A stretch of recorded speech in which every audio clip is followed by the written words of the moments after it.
빌립보서 4장 10절에서 13절까지 말씀 보겠습니다. 빌립보서 4장 10절에서 13절까지입니다. 마이크 없이 그냥 녹음을 하는 거죠? 앞을 이렇게 볼 수 있도록 이 마이크 잭이 없다는 것을 생각지를 못하고 핸드폰을 갖고 있어요. 하세요. 네. 제가 더 힘있게 설교를 해야 될 것 같습니다. 빌립보서 4장 10절에서 13절까지 말씀 우리 교독하도록 하겠습니다. 내가 주 안에서 크게 기뻐함은 너희가 나를 생각하였던 것이 이제 다시 싹이 나미니 너희가 또한 이를 위하여 생각은 하였으나 기회가 없었느니라. 내가 공평함으로 말하는 것이 아닙니다. 어떠한 형편에든지 나는 자족하기를 배웠으니 나는 비천에 처할 줄도 알고 풍부에 처할 줄도 알아. 모든 일 곧 배부름과 배고픔과 풍부와 궁핍에도 처할 줄 아는 일체의 비결을 배웠노라. 내게 능력 주시는 자 안에서 내게 모든 것을 할 수 있느니라. 아멘. 지난주 설교 제목이 무엇이었습니까? 영광이었습니다. 까먹는 것도 저한테는 은혜입니다. 또 얘기할 수 있으니까요. 지난주 설교 제목이 영광이었는데 하나님이 바르시는 영광은 무엇인가를 생각했습니다. 인본으로 내가 나야 하는 그 영광은 받지 않으신다는 것입니다. 세상 사람들은 영광 받는다라고 얘기하면 자기가 높아지고 많은 것을 가지고 유명해지고 인정을 받고 인기를 받고 칭찬을 받았을 때 영광을 받는다라고 생각합니다. 그런데 우리 기독교 안에서도 그동안 우리가 교회 안에서 보여지는 행태가 보면 똑같이 하나님의 영광을 위해서 산다라고 말을 하지만 내가 잘 믿어서 내가 좋은 열매를 맺어서 내가 좋은 결과를 만들어서 사람들에게 인정받고 유명해지면 사람의 인정이 내게 오면 그것이 바로 하나님께 영광을 돌린다. 내가 1등을 해서 하나님께 영광을 돌린다. 그 꼴등은 하나님의 영광이 아닌가? 이런 생각들을 갖고 있는 거예요. 이것은 결국 모양만 달랐을 뿐이지 세상 사람들과 기독교란 하나님을 이용했을 뿐이지 그 모습들은 하나님의 영광과는 상관이 없습니다. 경건을 이익의 방도로 사용한 것과 다를 바 없는 것입니다. 오직 하나님께 영광은 내 속에 예수 그리스도의 영이 계신 것입니다. 그분이 성령 되신 그분과 내가 연합되어 그리스도의 영으로 나입니다로 새로운 피조물을 이루는 것. 하나님의 창조의 완성이 내 안에서 비로소 이루어졌을 때 이것을 통해서 하나님께서는 보기에 심히 좋았더라고 말씀하시며 영광 받으신다고 하였습니다. 내 속에 하나님의 영 성령이 주인 되시고 머리 되고 그리고 우리가 성전이 되어서 성령이 거하는 전이 되어서 온전한 성전이 되었고 교회가 되므로 이제 창조의 완성을 통해서 내가 그리스도의 영이 나입니다. 로 고백할 때 하나님 영광 받으시고 찬송과 예배를 받으십니다. 하지만 이것이 잘 되지 못합니다. 그것이 솔직한 우리의 고백입니다. 그것은 다른 이유가 없습니다. 우리 속에 내가 죽고 주님이 사는 이 십자가의 훈련을 게을리하기 때문입니다. 사람을 향해 그 십자가의 훈련을 게을리하게 되면 나도 모르는 사이에 우리의 눈과 시야와 마음 세상을 향하게 됩니다. 그리고 세상을 향해서 뀨뀨거립니다. 비굴해집니다. 그리고 세상 사람들과 함께 비교합니다. 그러면 비교하면서 생겨나는 우리의 마음이 탐심입니다. 만족하지 못하고 불안한 마음과 염려하는 마음, 근심하는 마음, 불만족스러운 마음들이 나오게 됩니다. 그래서 오늘 저와 여러분이 오늘 말씀의 주제로 삼는 것은 만족입니다. 만족에 대해서 좀 더 깊이 생각해 보기를 원합니다. 이 생각과 개념이 분명해지고 이해가 되어지고 납득이 되어지는 순간 우리는 보다 더 선명한 모습들을 보여줄 수 있습니다. 그리고 하나님의 나라의 삶을 누릴 수 있게 되어지는 줄로 믿습니다. 즉 세상에 알 수도 줄 수도 없는 그 평안을 우리가 누릴 수 있게 되어지는 것입니다. 요한복음 14장 27절 말씀에 평안은 너희에게 끼치노니 곧 나의 평안은 너희에게 주노라. 예수님의 평안, 예수님이 가지고 있는 그 평안을 너희에게 주노라. 내가 너희에게 주는 것은 세상이 주는 것과 같지 아니하니라. 너희 마음에 근심하지 말고 두려워하지 말라 라고 말씀하십니다. 하나님이 주시는 평안은 오직 그리스도의 영으로 만족합니다. 그리스도의 영이 내 안에 있습니다. 그리스도의 영이 충만할 때 우리에게 자연스럽게 따라오는 것이 평안입니다. 이 평안 가운데 있는 이는 근심하지 않습니다. 두려워하지 않습니다. 평안의 반대가 근심하고 두려워하고 염려하는 것입니다. 그런데 이것은 이 세상에 주어지는 잠깐의 만족을 얻는 사람들은 그 순간은 잠깐 기쁘나 곧 시간이 지나면 그 만족을 잃어버립니다. 도둑질 당합니다. 두려워하는 마음, 근심하는 마음, 염려하는 마음으로 빠져버릴 수밖에 없습니다. 그래서 성경 안에서 만족을 어떻게 표현되어 있는가 그것을 찾아보고 그리고 그 만족에 대한 의미들을 생각해 보려고 합니다. 첫 번째 만족을 성경에서 표현하는 것은 배부르다라고 표현합니다. 배가 차서 더 이상 먹을 것이 필요 없다라고 표현합니다. 그것이 시편 63편 4절 5절에서와 비슷하게 표현합니다. 같이 한번 읽겠습니다. 시작. 이러므로 나의 평생에 주를 송축하며 주의 이름으로 말미암아 나의 손을 들리이다. 골수와 기름진 것을 먹음과 같이 나의 영혼이 만족할 것이다. 나의 입이 기쁜 입술로 주를 찬송하되 아멘. 배불릅니다. 가장 가치 있는 것, 지금은 기름기 있는 걸 먹으면 비만해진다고 하지만 성경이 기록한 그 시대에는 가장 가치 있는 것이 기름진 것이에요. 기름진 음식입니다. 그래서 이 골수와 기름진 것을 먹은 것 같이 내가 그것으로 배가 차고 참으로 만족한 것, 그것으로 인해서 내 입에 기쁨의 입술로 주를 찬송합니다 라고 이야기하고 있는 것입니다. 아무리 맛있는 산의 진미가 있어도 내 배가 차면 그것들이 눈에 잘 들어오지 않습니다. 내 속에 배가 찼습니다. 그리스도의 영으로 충만합니다. 그때 나오는 것이 만족감입니다. 만족감. 두 번째 만족은 부족함이 없다는 표현 속에서 그 만족을 찾을 수 있습니다. 우리가 잘 알고 있는 시편 23편 1절에서 6절까지 말씀 한번 읽겠습니다. 시작. 여호와는 나의 목자시니 내게 부족함이 없으리로다. 그가 나를 푸른 풀밭에 누이시고 쉴만한 물가로 인도하시는도다. 내 영혼을 소생시키시고 자기 이름을 위하여 의의 길로 인도하시는도다. 내가 사망의 음침한 골짜기로 다닐지라도 해를 두려워하지 않을 것은 주께서 나와 함께 하시니라. 주의 지팡이와 막대기가 나를 안위하시나이다. 주께서 내 원수의 목전에서 내게 상을 차려주시고 기름을 내 머리에 부으셨으니 내 잔이 넘치나이다. 내 평생에 선하고 인자하시니 반드시 나를 따르리니 여호와의 집이 영원히 살리리로다. 아멘. 여호와가 나의 목자가 되시니 내게 부족함이 없어요. 부족함이 없어요.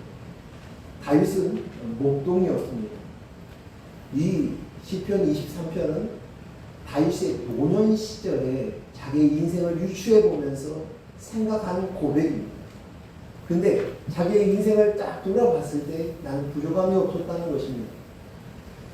다윗에게 정말 부족함이 없었겠습니까? 그는 배고팠기도 하고 수치를 당하기도 했습니다. 도망자 신세인 경우도 있었습니다. 먹을 것이 없어서 배고픔에 허덕였던 순간들이 있었습니다. 책임감으로 인해서 많은 이들을 배를 굶지 않게 하기 위한 그 책임감이 있었습니다. 민족에 대한, 나라에 대한 책임감도 있었습니다. 그런데도 불구하고 그는 부족함이 없었다. 왜? 돌이켜보니 여호와가 나와 함께 있으니 내가 부족함이 없었다. 여호와가 무슨 일을 하시냐? 그 이야기를 소수히 얘기하는데 풀밭으로 쉴만한 물가로 인도해 주셨습니다. 내 영혼을 소생시켰습니다. 의의 길로 인도해 주셨습니다. 또 사망의 음침한 골짜기를 다닐지라도 우리가 생각하기를 사망한 음침한 골짜기는 아예 주와 함께 계시면 안 가는 것으로 생각이 되어지지만 아닙니다. 예수를 믿고 하나님을 따르는 제자가 되었어도 우리는 여전히 사망의 음침한 골짜기를 누구나 다 다닙니다. 근데 그 사망의 음침한 골짜기를 다닐지라도 해를 두려워하지 않습니다. 왜요? 주께서 나와 함께 하시기 때문입니다. 주께서 나와 함께 하시기 때문입니다. 주의 지팡이와 막대기가 나를 안위하십니다. 주께서 내 원수의 목전에서 내게 상을 주셨습니다. 기름을 내 머리에 성령의 기름을 부어주셨어요. 그래서 이제는 내가 내 잔이 넘칩니다. 부족함이 없습니다. 그리고 내 평생에 선하고 인자하신 반드시 나를 따르려는 여호와의 집에 영원히 산다는 것입니다. 여호와의 집에 살고 있으니 이제는 더 이상 부족함이 없다. 만족이라고 표현하고 있습니다. 내 머리가 그리스도이십니다. 나는 흙입니다. 나는 그릇입니다. 그리고 나는 양입니다. 할 때 이제는 부족함이 없습니다. 그분이 목자이시니까요. 그분이 나의 주인이시니까요. 만족입니다. 라고 표현한 것입니다. 시편 17편 14절 15절 말씀도 한번 같이 읽겠습니다. 같이 읽습니다. 시작. 여호와여, 이 세상에 살고 있는 동안 그들의 분깃을 받을 사람들에게 주의 손으로 나를 도와소서. 그들을 주의 제물로 배를 채우고 자녀를 만족하고 그들의 남은 산업을 그들의 어린 아이들에게 물려주나이다. 나는 의로운 중에 주의 얼굴을 배우니 깰 때에 주의 형상으로 만족하니까. 아멘. 이 세상 사람들은 이 세상이 전부입니다. 그래서 그들은 이 세상의 분깃으로 목적을 두기 때문에 그것을 악착같이 취하여서 그것으로 인해서 만족을 얻으려고 합니다. 그리고 그가 모은 재산을 자녀에게 물려주는 거예요. 유산을 물려주는 거예요. 그것으로 다라는 거예요. 끝이라는 거예요. 끝! 그러나 나는 영생이 있다는 것입니다. 나는 그것이 나의 복은 영생이고 하나님이시라고 이야기합니다. 하나님이 내 복입니다. 하나님의 얼굴을 보니 내가 만족합니다. 주의 형상으로 만족합니다. 라고 얘기합니다. 형상이 무엇입니까? 하나님이 말씀하신 내 모양과 형상으로 지었다 라고 우리를 향해서 말씀하시는 그 형상은 성령이, 그리스도의 영이 내 안에 들어와져서 하나님과 동일하게 본질적으로 같아지는 모습들이 이야기하는 것입니다. 그것이 바로 형상이에요. 형상. 그 형상으로 되었으므로 내가 이제 부족함이 없습니다.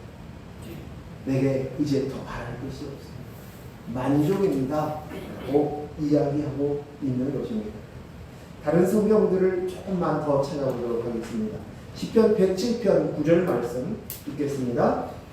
시작. 그가 사모하는 영혼에게 만족을 주시며 줄인 영혼에게 좋은 것으로 채우심이로다. 이 말씀을 표준 세번역에는 이렇게 표현되었습니다. 주께서 목마른 사람에게 물을 실컷 마시게 하시고 배고픈 사람에게 좋은 음식을 마음껏 먹게 하신다. 이렇게 표현되어 있습니다.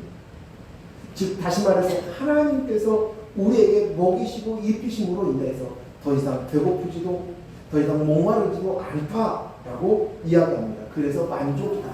만족이다. 이사야 44장 3절 말씀도 읽겠습니다. 시작. 나는 목마른 자에게 물을 주며 마른 땅에 시내가 흐르게 하며 나의 영을 내 자손에게 나의 복을 내 후손에게 부어주리라. 나의 영을 누구에게? 내 자손. 나의 복을 내 후손에게 부어주리라 라고 말씀하십니다. 놀라운 말씀입니다. 우리가 가지고 있는 복의 개념이 물질의 개념과 어떤 눈에 보여지는 어떤 열매 반짝반짝 빛나는 거, 사람들이 부러워하는 거, 그것으로 태워져 있는데, 그런 생각들이 있는데 너의 복은 뭐예요? 내 영을 내 자손에게 주었지. 말씀입니다. 이사야 55장 1절 말씀도 있습니다. 시작. 오라 너희 모든 목마른 자들아 물러나오라. 돈 없는 자도 오라. 너희가 와서 사 먹되 돈 없이 값없이 와서 포도주와 젖을 사라. 아멘. 태양을 돈을 주고 산다면 얼마이겠습니까? 공기에 이 산소가 필요한 우리한테 이것을 돈을 주고 사라면 어떻게 그렇겠습니까? 만약 우리가 우리의 죗값을 치른다고 하면 우리가 얼마를 치를 수 있겠습니까? 도저히 불가능합니다. 그런데 그 불가능한 것은 하나님이 다 주십니다. 우리의 죗값을 치르기 위해서 예수 그리스도께서 이 땅에 오셨습니다. 그분이 내가 되셔서 내 죗값을 치르셨습니다. 십자가의 죽으심으로 피값으로 치르셨습니다. 그래서 이제는 너희가 그 세상에 가지고 있는 그것으로 인해서 너희가 만들고 취할 수 있는 자가 아니라 오직 예수 그리스도만이 너의 목마름의 그 갈증을, 영원히 목마른 그 갈증을 해소해 주겠다. 생수의 강이 흘러 넘치게 했다. 예수만이 너희 만족이라고 말씀하십니다. 이사야서 58장 11절 말씀도 읽겠습니다. 여호와가 너를 항상 인도하여 메마른 곳에서도 내 영혼을 만족하게 하리니 내 뼈를 견고하게 하리니 너는 물된 동산 같겠고 물이 끊어지지 아니하는 샘 같을 것이라. 아멘.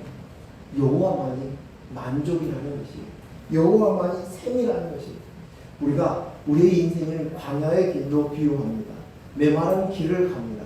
그런데 내 영혼은 그 메마른 곳에서도 만족하게 하시는 이가 하나님 여호와시다 라고 말씀하십니다.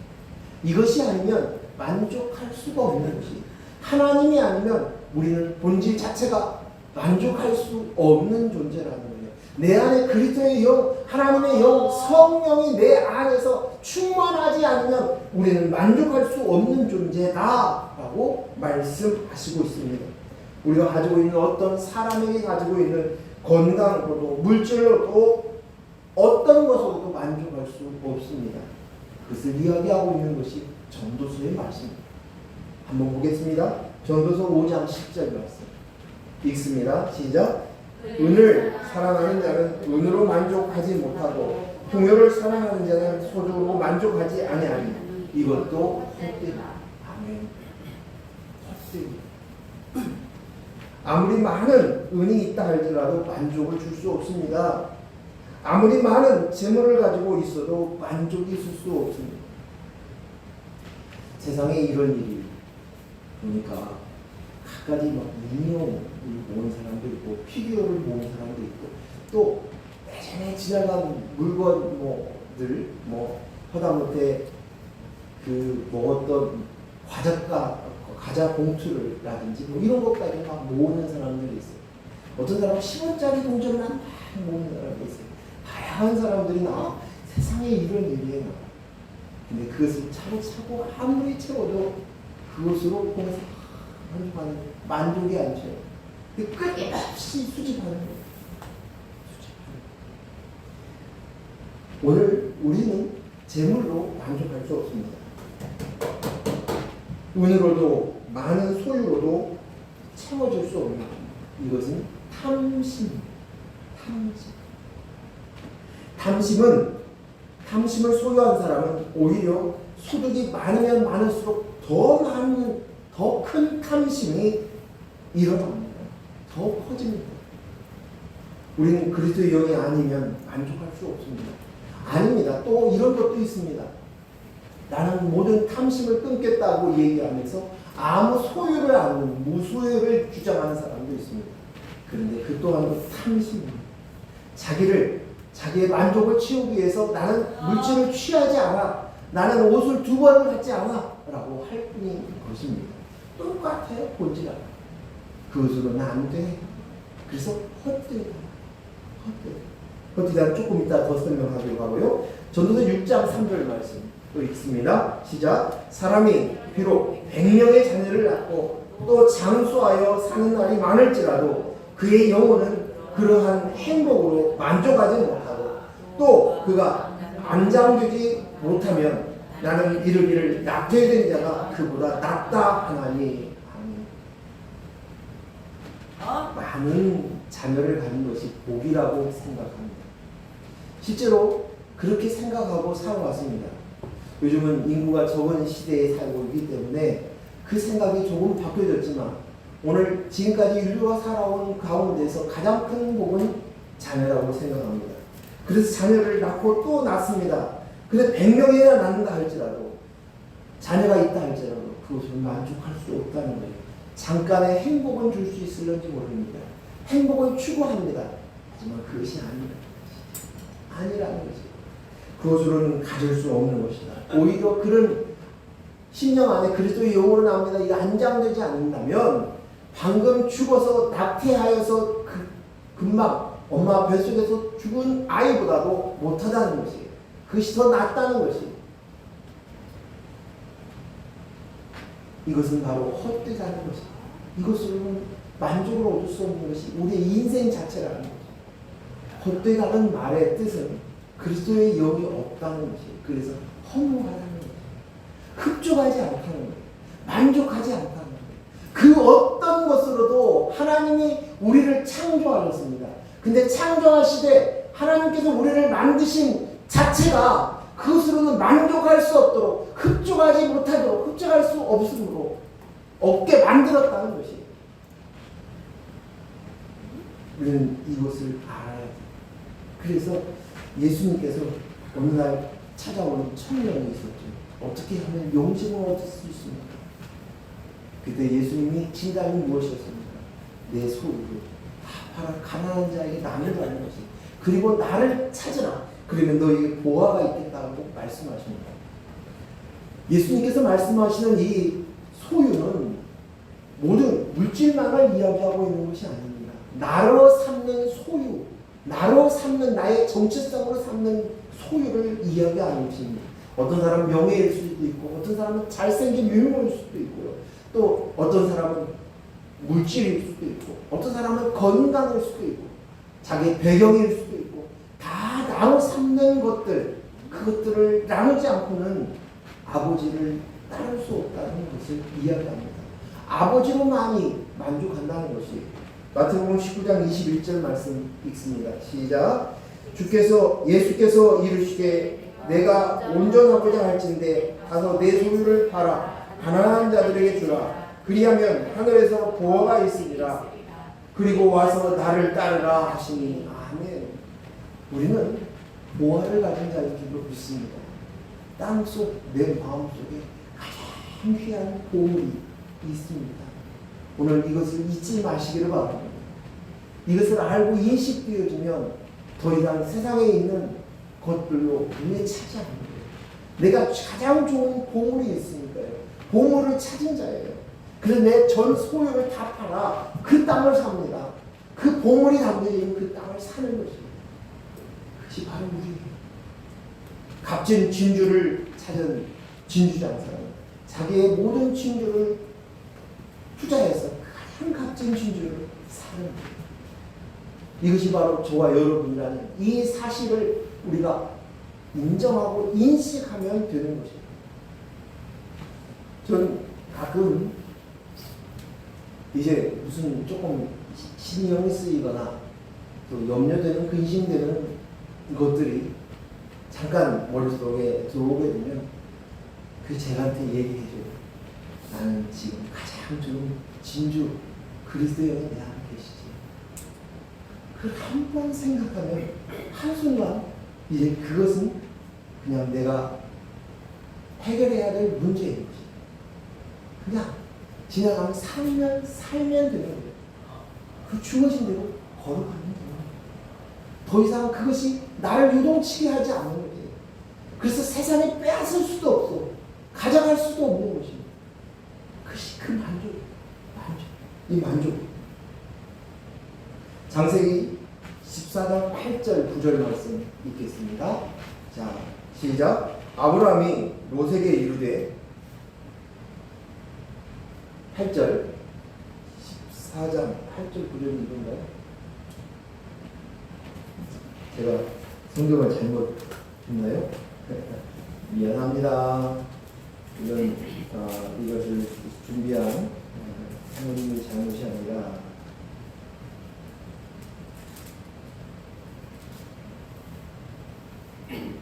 13장입니다. 14장이 아니라 13장 8절 9절입니다.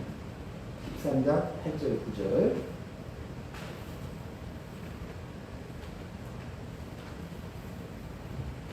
죄송합니다.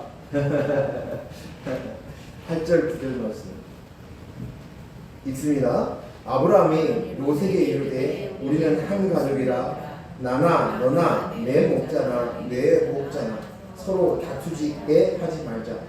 내 앞에 온 땅에 있지 아니하냐. 나를 떠나가라. 내가 좌하면 우하고 내가 우하면 나는 좌하리라.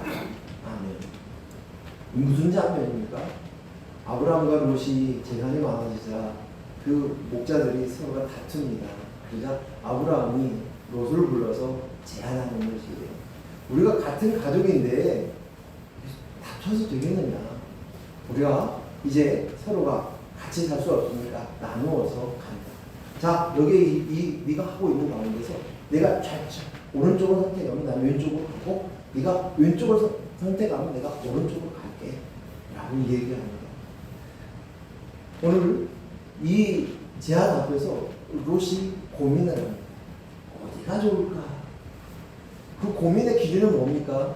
내 소유를 어떻게 하면 더 많이 가질 수 있을까? 내가 더 잘 살 수 있을까? 내가 좀 만족스럽고 흡족한 인생을 살까? 그런 고민 가운데서 좌우를 고민하다가 요단 쪽을 선택했습니다. 그리고 그쪽에는 소돔과 고모라 성이 있는 그 땅이었습니다.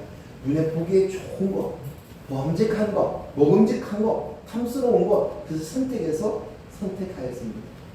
오늘 우리는 좌인가 우인가를 가지고 고민을 많이 합니다. 내가 왼쪽으로 가면 잘 될까 바를까?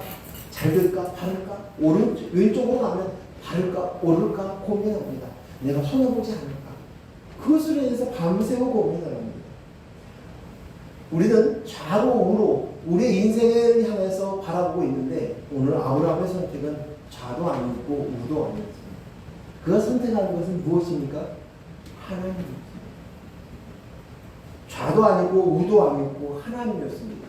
하나님으로 만족하기 때문에 내 삶 속에서 좌로 가든지 우로 가든지 그것은 개념치 않은 것이었습니다. 그가 하나님으로 만족함을 익혔었기 때문에 그에겐 더 이상 좌가 우가 중요하지 않습니다. 오늘 우리가 이제 그리스도의 영으로 납니다로 되어졌을 때 우리는 좌냐 우로 인해서 내 인생을 바꾸지 못합니다. 내 인생을 망하게 할 수도 없는 것입니다.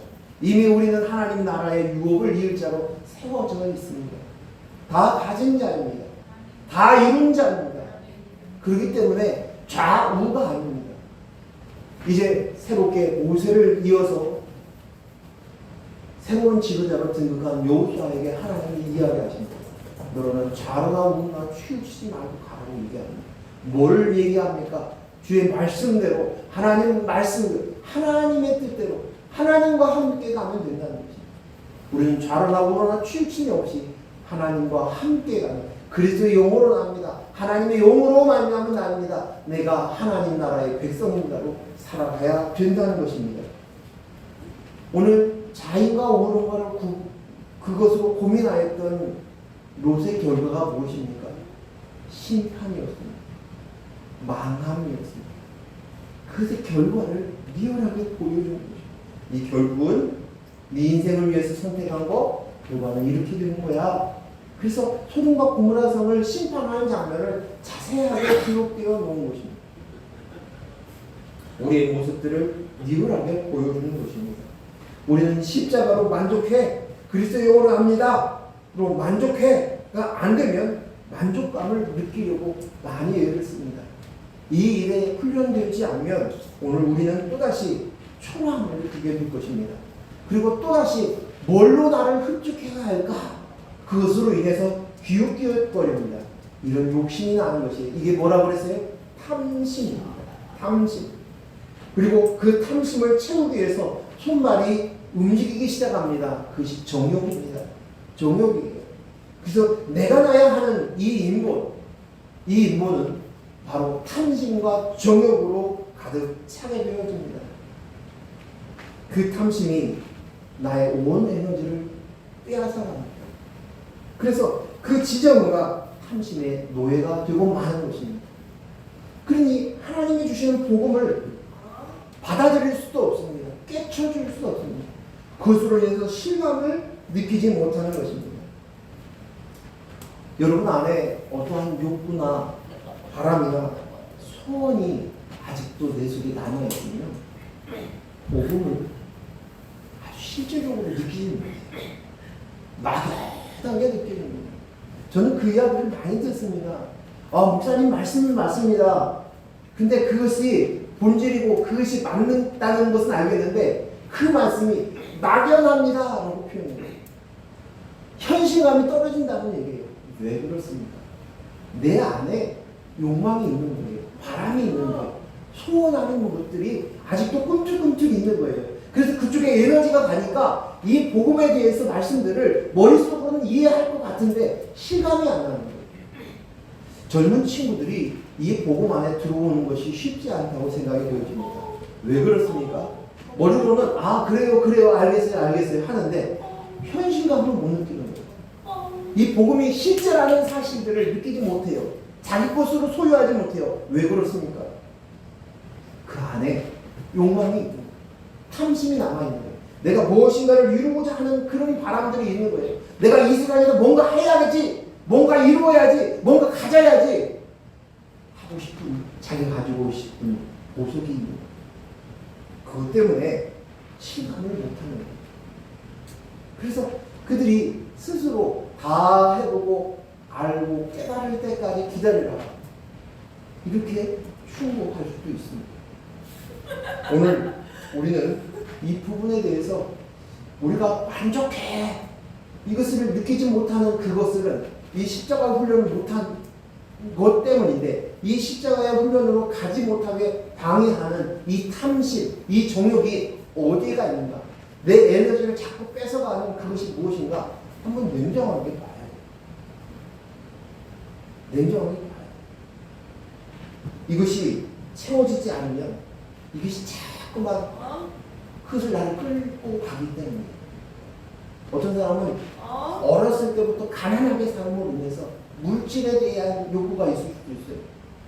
그래서 평소에 그 물질에 대한 욕구 때문에 복음에 대한 이야기들을 알아 끄덕끄덕 하는데 선이 있어요. 여기 선까지 가는 거예요. 여기를 뛰어넘지 못하는 거예요. 알아듣지 못하는 거예요. 복음이 와도 자유하지 못하고 붙잡혀 있는 경우들이 있는 것입니다. 에너지가 물질에 가는 것이고, 학업의 욕구에 있는 사람들도 마찬가지입니다. 난 못 배웠어. 이게 한인 거예요. 그래서 이것을 채워지기까지 계속적으로 그 욕구가 나오는 거예요. 그러면 어떻게 해야 합니까? 과감하게 시도해보세요. 시도해보세요. 근데 나이 먹은 사람들이 좋은 지혜는 뭐냐면, 근데 그것을 채운들 그것을 만족이 없다는 것을 우리는 인생을 살아오면서 경험으로 그것이 체득이 되어져 있어요. 근데 아직 나이가, 중년의 나이가 되어서도 아직도 그 채워지지 못한 그것들이 아직도 남아있으면 어떻게 합니까? 노력해서 채워야죠. 시도해봐야죠. 그렇게 해야죠. 그래서 결국은 뭐냐? 그것을 내가 과감하게 시도해서 채워보든지, 아니면 내 스스로가 그것을 깨달아서 가르쳐서 내 속에 있는 것을 가르치고 또 간접 경험을 통해서 깨달아야 아는 거지. 이것으로 인해서 해결함이 있어요. 이 해결되는 부분들이 있어요. 이것으로 우리가 만족하기 위하여서 그리스도의 영이 납니다로 점점 이것들이 이루어지면 시간이 점점 나기 시작합니다. 내 자녀가, 내 가족이 안 돼! 이것이 나의 1번이야. 그러면 복음이 실감나지 않아요. 느끼고 오지 않는데. 그런데 이제 그것이 깨쳐지면 그렇구나. 그것으로 인해서 자녀를, 가족들 내려놓습니다. 지난번 그 세미나 속에서 그 장사원님께서 그 뭐라고 주위의 가족들을 표현을 뭘로 얘기했냐면 떨거지라고 얘기를 했어요. 이 떨거지라는 표현을 하는데 듣는 떨거지 기분 나쁘더라고요. 근데 가만히 생각해 보니까 내 자녀가 귀하지 않다는 얘기가 아니에요. 내 남편이 귀하지 않다는 얘기가 아니에요. 다 귀해요. 소중해요. 하지만 내가 그리스도의 영으로 나입니다로 이 만족함으로 들어가는 이 복음 안으로 들어가는 데 있어서 그것을 내가 붙들고 있으면 그게 떨거지가 되어버리고 마는 거예요. 나를 자꾸만 붙드는 도구가 되어버리고 만다는 사실. 오직 내 안에 그리스도 영으로 납니다로 만족이 튀어졌을 때 이젠 그 속에 오늘 읽었던 방금 말씀 중에 읽었던 안정이 보장이. 그런데요, 한 가지 또 재미난 것이 있어요. 하나님께서 우리를 훈련하시고요. 우리에게 뭔가 원하는 것, 바라는 것, 흡족하고 만족하고 싶어하는 그것들이 있어요. 살다 보면 있잖아요. 채워줄 수도 있고 안 채워줄 수도 있는데 그것들이 계속 원하는 것이 막히고 원하는 것이 실패하고 안 되고 그래서 흡족함이 없다. 자꾸만 이것이 나는 되는 것이 아무것도 없네. 쉽게 얘기해서 폭망하고 그래서 내가 초라함을 느꼈을 때 세상을 향해서 초라함을 느끼게 되었을 때 그때 주위 사람들을 비교하면서 자꾸만 내 마음속에 초라하다 하는 이것이 하나님께서 우리를 그것으로 인해서 맹훈련으로 이끌어 가십니다. 우리가 잘 알고 있듯이 시편 73편이 무슨 말씀입니까? 거기에 보면 정말 하나님을 알지 못하고 하나님을 그 망령되게 일컫는 그들이 얼마나 잘 풀리고 잘 되는지 몰라요. 하는 것마다 잘 돼요. 성공합니다. 만족스러워요. 얼마나 그 어렵고 힘든 시대에 막 배가 나오고 눈둥이가 튀어나오고 죽을 때도 고통이 없이 죽어요. 우와. 그런데 그것이 복인 줄 알았더니 이제 저주이군요. 제가 몇 주 전에 이 시편 73편을 읽어드렸기 때문에 제가 시간상 얘기하지 않습니다. 이 저주입니다. 성소에 들어가서 그 뜻을 깨닫는 거예요. 내가 진짜 복받은 자였구나. 내가 그것으로 만족되었으면 내가 이 복음 안에 하나님의 말씀 안에 하나님의 자녀인 것을 피조물인 것을 내가 알지 못했구나. 내가 흙이구나. 내가 먼지이구나를 알지 못했구나. 라고 고백하는 거지. 내가 참 복받은 자입니다. 이렇게 가시네요. 야고보서 1장 14절 15절 말씀을 읽겠습니다. 같이 읽습니다. 시작. 오직 각 사람이 시험을 받은 것은 자기 욕심에 끌려 미혹되니 욕심이 잉태한 즉 죄를 낳고 죄가 장성한 즉 사망을 낳습니다. 아멘. 우리는 시험을 생각할 때 두 가지 단어가 있어요. 하나는 테스트라는 단어고 하나는 템프테이션, 유혹이라는 단어로 씁니다. 근데 시험이라는 단어가 이렇게 되어지는 거죠. 근데 야고보서의 말씀 속에서 하나님이 시험 받는 분이 아니시라는 거예요. 유혹받지 않는다는 거예요. 그런데 오늘 우리는 여기에 보니까 시험을 받는데요. 자기 욕심에 끌려 미혹이 된대요. 자기 욕심에 끌려 미혹이 된대요. 자기 욕심. 우리가 이 시험을 보면 외부적인 원인과 내부적인 원인을 찾아볼 수가 있어요. 외부적인 원인은 어떠한 고난이 오고 어떤 유형적인 어려움들이 왔을 때 외부적인 그런 시험, 고난이 올 수 있습니다.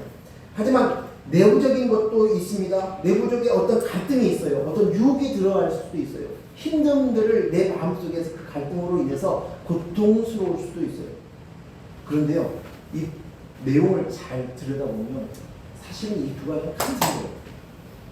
외부적인 원인, 내부적인 원인을 얘기하지만 외부적인 그 사건도 그 사건이 일이 되지 않고 문제가 되로 내게로 들어오는 이유가 뭡니까? 내 마음이 그것을 가치를 줘서 유혹이 넘어가는 거예요. 그래서 그것이 제일 중요한 거예요. 이것이 해결해 주시지 않으면 나는 평안이 없습니다. 만족이 없습니다. 라고 서 있는 것이. 즉 다시 말해서 이것은 모두 다 자기 욕심에 끌려 미혹이 되는 거지. 자기 욕심에 끌려서 미혹이 되는 거예요. 시험에 드는 것이. 자기 욕심은 내가 나라야. 내가 하나님이야. 내가 주인이야. 라는 생각입니다. 내 인생이야. 내 인생이 잘 되고 보호받아야 돼. 안정감을 느껴야 돼. 하는 이것들이 바로 자기 욕심입니다. 근데 결국 내가 나야 하는 그 자기 욕심이 무엇으로? 죄를 낳습니다. 죄를 낳는다는 것은 뭐냐면 자기 욕심으로 탐욕이 생겨납니다. 그것에 흡족하려고 만족하려고 합니다. 그런데 그 탐심이 들통이 나는 거예요. 드러나는 거예요. 유혹에 들어서 결국 죄가 이 정체가 이것이구나. 이게 죄 때문이구나. 하는 것을 깨닫게 되는 거죠. 자기 욕심이 괜찮다고 생각이 되었는데 그 자기 욕심이 모두 다 내가 나야. 이것으로부터 왔구나. 이것들을 깨닫는 거예요. 깨닫는 거예요. 우리는 이것을 깨닫기 전까지는 다 자기 욕심으로 살아요. 그렇지 않습니까? 자기 욕심 가운데 따라가는 거예요. 근데 그것이 들통이 나서 죄다라는 것입니다. 그 유혹에 들어가지고 이제 그 유혹이 점점점 커져서 죄라는 것을 깨닫게 되는 거예요. 죄가 뭐예요? 하나님의 영, 그리스도의 영이 없는 것이 죄예요. 이게 본질이에요. 우리가 알고 있는 도덕률적인 죄는 결과이고 열매일 뿐인 것이에요. 본질적으로 우리는 그리스도의 영이 없어요. 죄인인 거예요. 그렇구나. 내가 나야가 했었던 이유가 내 속에 그리스도의 영이 없었기 때문에 내가 죄인이구나. 내가 죄인이구나. 그래서 내가 죄인이어서 죄를 지었구나. 라는 걸 깨닫는 거지. 내가 초라해야 되는 것을 싫어하고 또 흡족하려고 하고 만족하려고 하는 이것들이 내가 나야라는 이 죄에서부터 나오는 탐심이었구나. 이것들을 알게 되는 거지. 자기 욕심, 이 유혹에 넘어지고 그것으로 인해서 나는 그리스도의 영이 없습니다. 죄인입니다. 나는 흙입니다. 먼지입니다. 나는 빈 그릇입니다. 하는 것입니다. 그리고 나서 그 죄가 장성해야 합니다. 장성. 그게 죄가 자라난다는 거예요. 점점. 이 말은 뭐냐면 인식이 점점 커진다는 거예요. 그래가지고 죄가 죄 노릇을 하기 시작하는 거예요. 죄가 죄의 노릇을 하기 시작하는 거예요. 이게 죄가 장성하는 거예요. 나는 죄만 남았구나. 잘 살아야지, 만족해야지 하는 것이 결국 최종적으로 사망, 죽음, 죄구나. 내가 나야 하며 사는 것은 죄인이 죄를 낳는 것이구나. 아무리 의미 있고 가치 있고 또 보람된 것을 해도 모두 다 내가 나야로부터 내가 자기 욕심을 채우기 위해서 나온 것이 결과이구나 하면서 알게 되거든요. 그 뿌리로부터 따봤다는 것을 알게 되어지면 도덕, 윤리, 죄를 짓지 않고 바르게 살아도 결국 내가 나야서부터 시작되었구나. 그것을 알면 이 모든 것이 결국은 꽝이구나. 뭐예요? 죽음이구나. 이것은 망하는 것이구나. 사망이구나. 이것이 아는 것이 죄의 역할. 그것으로 인해서 내가 생명 없는 자구나. 사망이구나. 이런 자들이 뭘 누구예요? 이 사망에 내려서 나를 구할 자 무엇이 있고 오직 생명은 그리스도께 있구나 라는 것을 알게 됩니다. 심령이 가난한 자가 복이 있다는 말이 이 말인 것이에요. 사망에 이르러야 그때서야 심령이 가난한 자는 복이 있군요. 성령을 갈급하게 되는 것이에요. 성령을 간절히 소원하게 되어지는 것이에요. 이것을 갈급하는 자는 진정한 축복이다. 복받은 자다. 복받은 자는 심령이 가난한 자다. 그것이 심령이 가난한 자는 복이 있나니가 아니라 심령이 가난해야 복을 받는 것이 아니라 바로 복받은 자의 특징은 축복받은 자는 심령이 가난하다. 이거예요. 그 말씀을 쭉 구현해서 팔복이 연결되는 거예요. 이것이 가장 중요한 거예요. 하나님께서는 우리에게 가장 이 길로 가기를 원하시는 거예요. 이거를 깨치기까지 계속적으로 얘기하시는 거예요. 하나님께서 선택한 하나님의 백성들이 하나님의 백성으로 들어올 수 있고 깨달을 수 있고 하나님 나라를 누릴 수 있게 하기 위해서 계속적으로 그 만족함이 없게 하고 수치를 당하게 하고 흡족함이 없게 하도록 절망 가운데 들어가게 하시는 거예요. 그러고 나서 사망이구나 그리스도가 이것입니다. 성령이 아닌 이것입니다. 이것으로 하나님을 이끄십니다. 고린도후서 3장 5절 6절 말씀 보겠습니다. 같이 읽습니다. 우리가 무슨 일이든지 우리에게 나는 것이 스스로 만족할 것이 아닙니다. 우리에게서 나는 것이 스스로 우리에게서 나는 건 만족할 것이 아니라는 것입니다. 우리의 만족은 오직 무엇으로부터? 하나님으로부터 나느니라. 우리의 만족은 하나님입니다. 6절 읽습니다. 그가 또한 우리를 새 언약의 일꾼이 되게 만족하게 하셨으니 율법의 조문으로 하지 아니하고 오직 영으로 함이니 율법의 조문은 죽이는 것이요 영은 살리는 것이니라. 뭐예요? 무엇으로 만족이 온다고요? 영으로 너는 살림하는 거야. 율법의 조문으로 되어지는 것이 아니라는 것이에요. 율법의 조문이라는 말이 뭐예요? 행위예요. 내가 말씀을 잘 지켰어요. 잘 살았어요. 바르게 살았어요. 내가 이렇게 열매를 맺었어요. 이렇게 많은 사람들이 인정해 주었어요. 나는 이런 존경을 받았어요. 나는 죽고 나서도 비석에다가 내 이름을 써놓고 이 사람은 훌륭한 사람이라고 해서 사람들 기를 거예요. 그것으로는 하나님 나라의 생명을 얻는 자가 될 수 없다는 거예요. 그것은 만족을 얻을 수 없다는 것입니다. 오직 천국은 만족한 자마다 천국을 소유한다. 천국을 소유한 자마다 만족을 얻을 수 있어요. 그럼 뭐예요? 그리스도의 영. 하나님의 영으로만 너희가 살릴 수 있다고 말하고 있습니다. 영은 살리는 것입니다. 영은 살리는 것입니다. 아멘. 이것입니다. 그래서 너가 지금 새 언약의 일꾼이 되었다. 그래서 만족이라고 얘기합니다. 새 언약의 일꾼이다. 이 말을 표현은 지금 우리가 가지고 있는 성경에 가지고 있는 그 언약을 구 언약이라고 얘기하면 새 언약이라는 새 언약은 뭐예요? 예수 그리스도예요. 새 언약은 예수 그리스도예요. 그 새 언약은 뭡니까? 오늘 새 언약으로 내가 살게 된다. 이 말씀은 로마서 12장 1절 말씀에 뭐예요? 너희 몸을 거룩한 산 제물로 드리라. 이 말씀이에요. 네? 내 안에 그리스도의 영으로 인해서 그 안으로 들어져 있는 그 산, 예배, 그 제물 되는 거, 그것이라는 것이에요. 아까 읽었던 그 고린도전서에 나오는 너희 몸을 하나님께 영광을 돌리라. 이 말씀이에요. 이 말씀. 이것이 만족되어진 자, 그리스도의 만족된 자만이 예배할 수 있어요. 찬양할 수 있어요. 하나님께 영광 돌릴 수 있다. 율법의 조문으로 아닙니다. 내가 나야로 여전히 율법의 조문을 지킴으로서는 얻을 수 없다고 얘기하는 것입니다. 오히려 그렇게 하는 행동들이 뭐예요? 경건을 자신의 이익의 방도로 이용해 먹는 거예요. 이용해 먹는 거예요. 응? 이용해 먹는 거예요.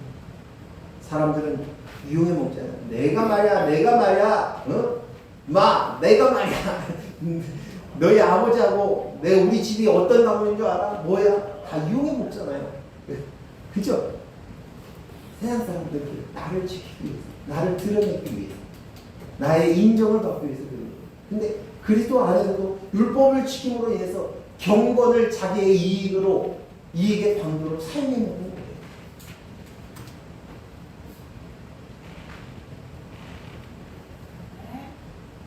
오직 내 안에 그리스도의 영, 오직 내 안에 그리스도의 영으로 내가 살림이 되고 만족할 수 있다. 그래서 우리가 아까 봤던 그 고린도전서 6장 19절 20절 말씀 한 번 더 읽겠습니다. 시작. 너희 몸을 너희가 하나님께로부터 받은 바 너희 가운데 계신 성령의 전인 줄을 알지 못하느냐? 너희 자신의 것이 아니라 값으로 산 것이 되었으니 그런즉 너희 몸으로 하나님께 영광을 돌리라. 아멘. 내가 성령의 전이 되는 거예요. 성령이 내 안에 비로소 왔을 때 내가 성전이 되는 거예요. 그래서 성전이 됐다면 이제 만족이야. 그리고 그것으로 인해서 하나님께 영광을 돌려. 성전이 되는 것이 하나님께 영광을 돌려. 이제 말씀을 마치겠습니다. 빌립보서 4장 11절 13절 말씀만 읽겠습니다. 오늘 본문 10절에서부터 읽었는데 11절에서 13절 같이 한 목소리로 읽습니다. 시작. 내가 공평함으로 말하는 것이 아니라 어떠한 형편이든지 나는 자족하기를 배우노라. 나는 비천에 처할 줄도 알고 풍부에 처할 줄도 알아. 모든 일 곧 배부름과 배고픔과 풍부와 궁핍에도 처할 줄 아는 일체의 비결을 배우노라. 내가 능력 주시는 자 안에서 내게 모든 것을 할 수 있느니라. 아멘. 오늘 이 말씀들을 특히 13절 말씀을 알려보면 사람들이 굉장히 좋아하는 말씀입니다. 내게 능력 주시는 자 안에서 내가 모든 일을 할 수 있다. 이렇게 얘기합니다. 근데 오늘 이 말씀을 잘 보셔야 돼요. 사도가 우리 이야기합니다. 자기는 자족하는 것을 배웠다. 이 비결을 배웠다라고 얘기합니다. 그러니까 배고픔에도 배부름에도 풍부에도 궁핍에도 비천에도 처하고 풍부에도 처하는 것이 처하는 비결을 배웠다. 이 말이 그 사도가 우리 경제적인 물질 관리하는 것을 잘하는 비법을 배웠다는 얘기니까 경제의 수단을 잘 이룰 줄 아는 이게 어려운 데 있을 때는 내가 천막 지어가지고 내가 먹고 살고 또 힘든 그 좋은 데 가서는 또 거기서 또 누려가지고 살고 내가 다 그랬어. 이 얘기입니까? 이 얘기 뭐예요?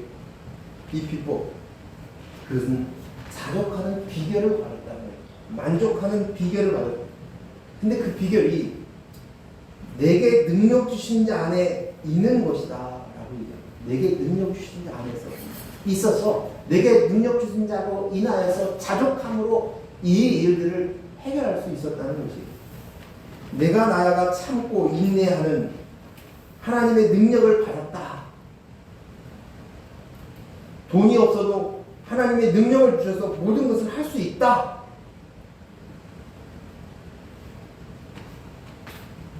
이것이 맞습니까? 아니, 이렇게 해석해요. 아니, 이것은 오늘 이 말씀에 무엇이라고 얘기합니까? 그것은 그리스도의 영, 하나님의 영, 성령이 내 안에 계시니 그것으로 만족하게 되어서 이 땅에서 어떤 일, 어떤 상황, 어떤 문제 속에서도 감당할 수 있는 자가 되었다 이 말입니다. 이게 자족하는 비밀이에요. 자족하는 그 만족하는 이 비법이 내가 처음에는 몰랐어 나도. 근데 이걸 터득했어, 배워갔어, 알았어 라고 얘기하는 것이에요. 그 안에 내가 스스로 나도 내가 습죽해, 내가 만족해, 나는 이제 초라하기 싫어, 나는 사람들 앞에 그런 취급받고 나를 무시당하는 거 싫어, 난 절대 그렇지 않아, 난 자존심이 강한 사람이야 이렇게 했는데 내가 그리스도의 영이 남는 것들은 자존심이 없는 거예요. 스스로 내가 나야가 있는 사람들은 자존이 있는 거예요. 그래서 자존심이 있는 거예요. 그리고 또 그 자존을 높이기 위해 자존감이 높이는 방법들을 취하기 시작하는 거예요. 그것을 할 필요가 없어요. 내 안에 그리스도 이제는 만족한 거죠. 그래서 영과 연합되는 내가 되는 것이죠. 그래서 내 상황 속에서 어떠한 상황, 어떤 풍부할 때나 가난할 때나 비천에 처할 때나 초라할 때나 그것들이 이제 더 이상 나를 어찌할 수 없다는 거예요. 내 존재를 어떻게 넘어뜨릴 수 없는 존재가 된다는 것이. 잠깐은 나를 초라하게 할 수도 있어요. 잠깐은 나를 불편하게 할 수는 있어요.